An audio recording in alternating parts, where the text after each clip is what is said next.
What's up, boys? So you guys want to see me in action, so here it is. Round 3 of the Michigan High School Team Championship. We are in a four board format, and I'm on the first board, top table, and we get a queen's pawn, knight of 6. I'm a Benoni player, so mainline theory, I get my Benoni in. Our team is actually 200 points average lower, and I actually play Benko here because since we're like kind of a statistical underdog, I need to play for a win. And what better weapon there is if not the Benko for a win? And very sharp positions here. This is gonna be an exciting game. Mainline theory, mainline, and it's known for being pretty sharp or positionally exciting, I'd say.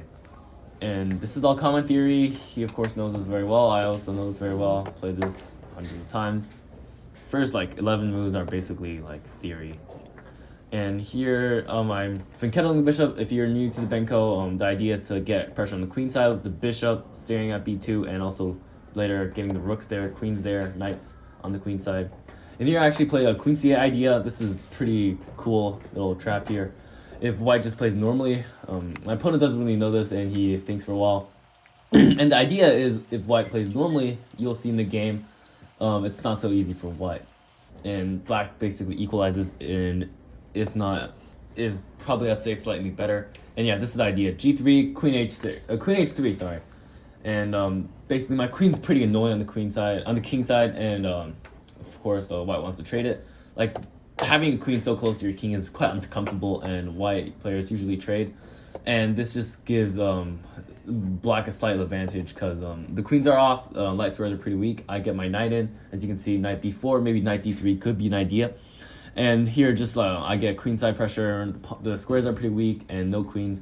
Trading queens is a good idea in Benko structure. And I castle here. I could have also gone king d7, but I wasn't sure. But yeah, castling is fine, and I get my rook over to b8 here, and white also just played rook b1, anticipating the pressure here. This is going to be quite an interesting idea. And here we have h3. Maybe my opponent was scared of knight g4 or knight e5, but I actually just go knight d7, knight e5, same idea. I'm not so sure about h3. Bishop d2, trying to develop, connect the rooks. But here actually b2 is quite weak, and as you can see, my bishop's also indirectly pressuring. I get my knight to e5, and white doesn't want to allow knight d3, so he trades, and now my bishop's quite good. Unposed on the long diagonal. And b3 here, I wasn't really sure about this move because it does weaken the diagonal and also a2 pawn. So I was actually pretty happy to see this on the board, and I wasn't really expecting it. I was looking at knight b4 here, but I went knight c7, trying to go knight b4 or prevent white from playing knight b4. And a4 it is, and f5. So basically the idea also is to weaken on d5. White doesn't take, of course, and defends on f3, so I just get some space there, try to double my rooks, get more pressure. And actually knight a2 is actually a blunder here. I can basically just win the game right here. I wasn't able to find the move, but if you guys can, it'd be great. So you guys can think of all and pause your video and try to find the move where that I didn't find. So good luck, and pause your videos. Alright, so for you guys who just want to enjoy the show, as Agonimator says, I actually play knight a6, which is not the correct move. My opponent's quite happy here. The correct move, if I would pause for a second, is actually knight b5 in that position, all the way back. The idea is that the knight on a2 is pinned, and my knight's going on a3, and this is quite devastating for white. My knight's just hopping in, b3. The rook can't really keep on the b file because b2 is also covered by the bishop, very strong bishop there. And combined with the knight and the rook, b3 is going to fall, and so is b4 after that. And then I have two monster rooks on b2 and then a4. That was just missed by me, and I could have just won against a higher rated opponent here. But the game continues. Now, knight a6, my opponent's quite happy, and the game continues. So what is white going to do here? White trades the bishops here. The idea is just, since there is a lot of pressure, I take it. White tried to release some pressure on the queen side, but with no avail. to no avail. My rooks are double now, and b3 is most likely gonna fall here. He tries to block here for a second, but my knight just goes back to c7 here and wants to trade the knight. If he doesn't take, I'll take, and if he takes, then b3 pawn is uncovered, and I will end up winning it because the rook on b1 will end up being pinned, and c4 ideas. Actually, white actually here plays takes, and this is actually a bad move. d5 is now weak, and f5 is fine for me. And later you're going to see this pawn getting harassed by me. And okay, board 4 ends. There was some action previously, and we scored our first point, which is pretty good. Get some pressure off of the team. And here, white thinks for a while. He is going to end up losing the pawn. I'm going to double up, maybe try to take on a4 using the pin on b1 or play c4. White tries to defend it for a while, but it's obvious, I think, as you will see, doubling up with the pawn. Pawn's now hanging. White has to protect, go rook c3. But here, there is going to be rook b4 here.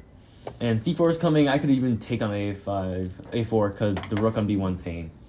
Sorry. So basically here, white is just, black is just slightly better. White tries to bring the king, but now I can just take, win by pawn back. But actually, I want to go for more, maybe trying to get a passer. And c4, I'm just gonna win the pawn here. There's the option to take with the rook, but I decided to take with the pawn. I get the passer, and now black is slightly better because I win back the pawn, and I'm pretty much more active here. And I bring my king. Could have taken on a4 here, but I'm not in a rush. That pawn's mine anyways.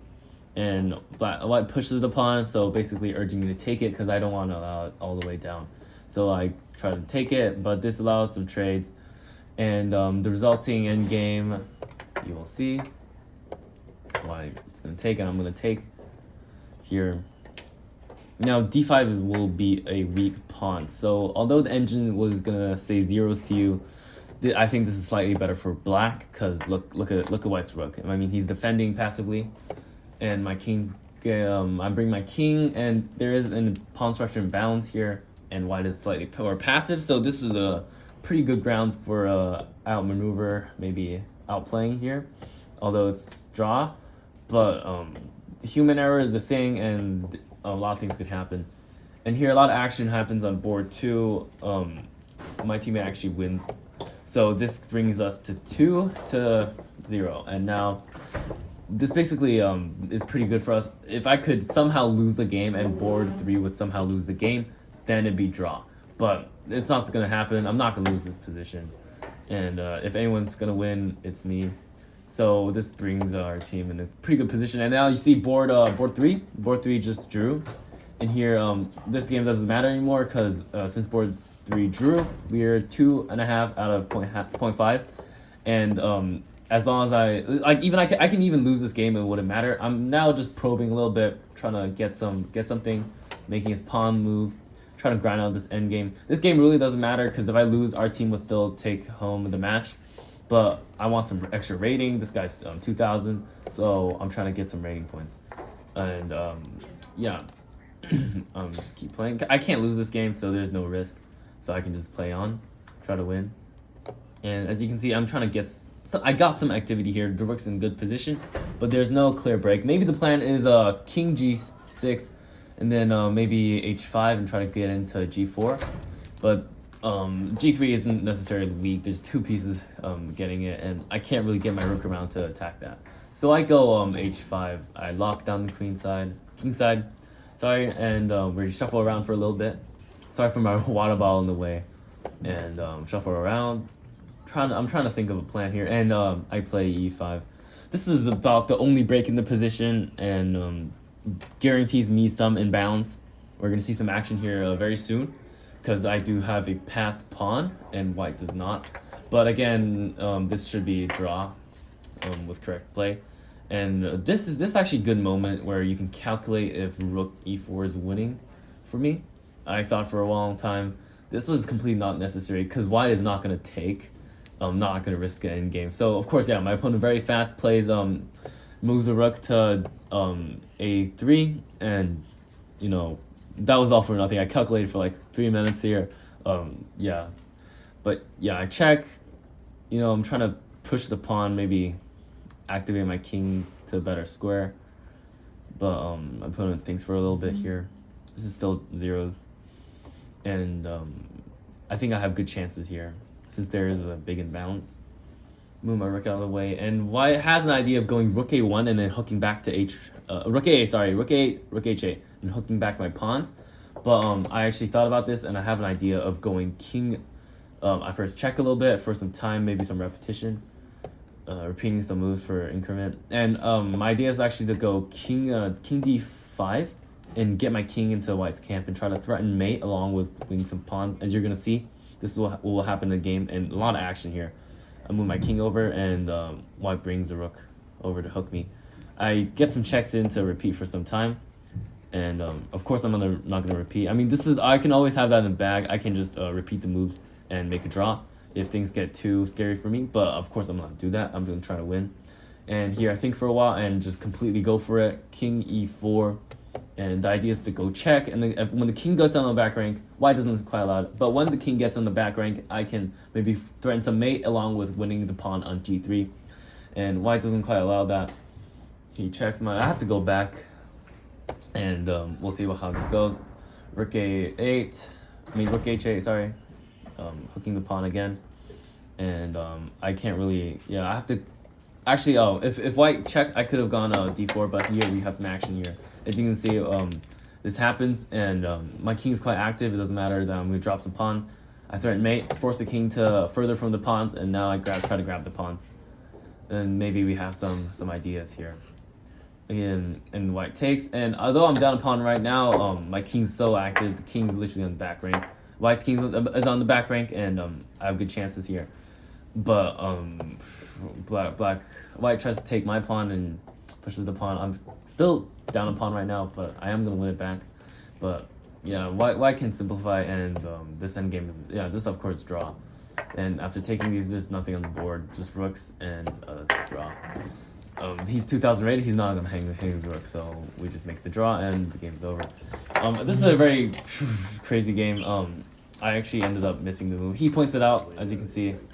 After the game, and I was actually quite upset for not winning because I knew I had an advantage here, but I missed this winning move. This is the build-up of all these moves, and I could have won, but this is not so easy, and I didn't find this move, but we still got back the point.